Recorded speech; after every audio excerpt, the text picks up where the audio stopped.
Moon manifestation ಹೆಂಗೆ ಮಾಡ್ಬೇಕಂತ ಹೇಳ್ಕೊಡ್ತೇನೆ ರೀ. ಮೂನ್ ಮ್ಯಾನಿಫೆಸ್ಟೇಷನ್ ಎದಕ್ಕೆ ಇಂಪಾರ್ಟೆಂಟ್ ಅಂತಂದ್ರೆ, ಅಮಾಸೆ ಹುಣ್ಣಿಮೆ ದಿನ ಗ್ರಹಗಳ ಸ್ಥಾನಪಲ್ಲಟ ಆಗ್ತಿರ್ತೈತಿ ರೀ. ಅವಾಗ ಎನರ್ಜಿ ಹೈ ಇರ್ತೈತಿ.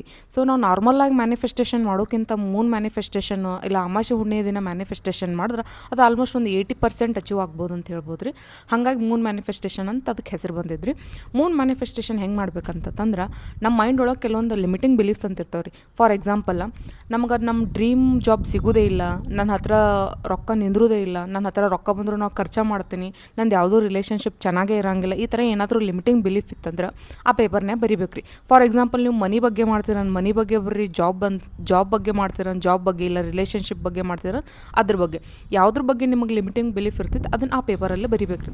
ಬರ್ದು ಆ ಪೇಪರನ್ನು ಏನು ಮಾಡ್ಬೇಕು ರೀ, ಬೆಂಕಿಲಿಂದ ಸುಡಬೇಕು ರೀ. ಸುಟ್ಟ ಮೇಲೆ ಏನು ಮಾಡ್ಬೇಕು ರೀ, ಅದನ್ನು ನೀರಿನಾಗ ಥ್ರೋ ಮಾಡಿಬಿಡ್ಬೇಕು ರೀ. ಸಿಂಕ್ನಾಗ ಥ್ರೋ ಮಾಡಿರಿ.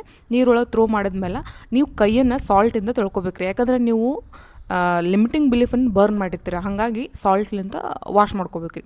ಇದೆಲ್ಲ ಆದಮೇಲೆ ಒಂದು ಸ್ವಲ್ಪ ಕಾಮ್ ಮೈಂಡಿಂದ ಪಾಸಿಟಿವ್ ಥಿಂಕಿಂಗ್ ಒಳಗೆ ಈ ಸದ್ಯ ನನ್ನ ಹತ್ರ ಎಲ್ಲ ಆಗೈತಿ ಅನ್ನೋ ಫೀಲ್ ಒಳಗೆ, for example, I already have 1 lakh in my account, money ಬೇಕಾಗಿತ್ತಂದ್ರೆ, ಇಲ್ಲ ನಿಮಗೊಂದು ಜಾಬ್ ಬೇಕಾಗಿತ್ತಂದ್ರೆ, I already achieved my dream job, ಈ ಥರ ಪ್ರೆಸೆಂಟ್ ಟೆನ್ಸ್ ಒಳಗೆ ಒಂದು ಪೇಪರಲ್ಲಿ ಬರಿಬೇಕು ರೀ. ಬರೆದ್ಮೇಲೆ ಆ ಪೇಪರನ್ನು ಒಂದು ವಾಟರ್ ಬಾಟಲಿಗೆ ಹಚ್ಬೇಕು ರೀ. ಆ ವಾಟರ್ ಬಾಟಲನ್ನು ಹೋಲ್ ನೈಟ್ ಚಂದ್ರನ ಬೆಳಕು ಎಲ್ಲಿ ಬೀಳ್ತೈತೆ ಅಲ್ಲಿ ಇಡ್ಬೇಕು ರೀ. ಹೊರಗಿಟ್ರೂ ನಡಿತೈತೆ ರೀ, ಇಲ್ಲ ವಿಂಡೋ ಒಳಗಿಟ್ರೂ ನಡಿತೈತೆ ರೀ. ಡೈರೆಕ್ಟ್ ಅದನ್ನ ಮೂನ್ ಲೈಟ್ ಆ ವಾಟರ್ ಬಾಟಲ್ ಮೇಲೆ ಬೀಳ್ಬೇಕು ರೀ. ಬಿದ್ಮೇಲೆ ಏನು ಮಾಡ್ಬೇಕು ರೀ, ಮಾರ್ನಿಂಗ್ ಎದ್ದ ತಕ್ಷಣ ಫುಲ್ ಪಾಸಿಟಿವ್ ಮೈಂಡ್ ಸೆಟ್ಟಿಂದ ಇವಾಗ ಈ ಸದ್ದು ನಡೆದೇ ಬಿಟ್ಟೈತಿ ಅಂತೇಳಿ ಪ್ರೆಸೆಂಟ್ ಟೆನ್ಸ್ ಒಳಗೆ ಫೀಲ್ ಮಾಡಿ, ವಿತ್ ಎಮೋಷನ್ಸ್ ಫೀಲ್ ಮಾಡಿ ಆ ನೀರನ್ನು ಕುಡಿಬೇಕು ರೀ. ಇದೇ ಮೂನ್ ಮ್ಯಾನಿಫೆಸ್ಟೇಷನ್ ಮೆಥಡ್.